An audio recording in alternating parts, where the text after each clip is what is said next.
So as you know, invasive species are one of the major threats to biodiversity, nature contributions to people, and good climate, good quality of life. So here I have a figure from the most recent IPBES report released in 2023, summarizing the impacts on biodiversity. For example, invasive species are involved in the extinction of about 60% of all the global extinctions reported. They cause huge economical impacts. And it's estimated about like $423 billion a year are lost due to invasive species, and those costs are increasing by 4 times every decade, and they also affect quality of life, mainly through affecting crops and transmitting diseases. So in this map, you can see several examples of invasive species that are problematic around the world, including Japanese knotweed, which is the species I'm going to talk about today. Japanese knotweed is native to Southeast Asia and was introduced in Europe and the Americas for landscaping purposes.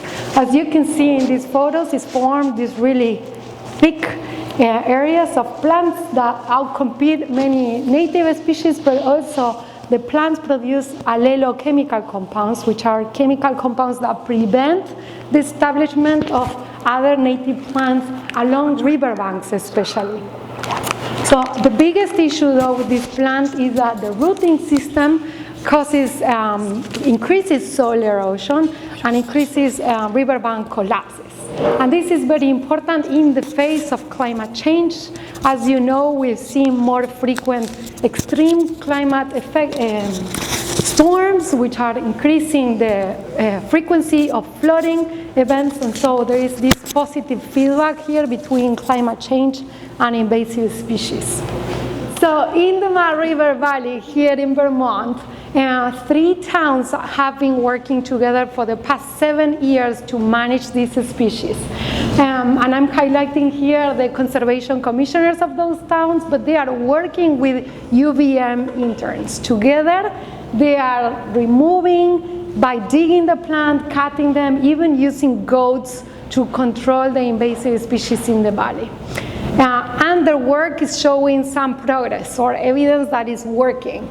So in the past 3 years that I've been involved in the project, we see that the number of stems per square meter is decreasing. As you can see in that figure, through time, the number of stems, and here the diameter of the stems are also decreasing in size, showing that the plants are getting smaller and are not as vigorous. Now, in the most recent years, now we're working on understanding or improving restoration. So removing these species is not enough. The community there is planting trees, and we're trying to restore the understory, the herbaceous layer, to prevent secondary invasions, which is a major issue also after managing invasive species. But as I mentioned, I'm an ecologist, and I focus a lot about the biodiversity and changes and the structure of ecosystems, but there are many aspects that we don't have the expertise to assess. So many things around the function of the watershed, things related to erosions and flood resilience, and also how is this affecting the local communities, and also how the management is benefiting the communities in terms of like restoration even. So if you work on these topics, please come talk to me during the break. And thank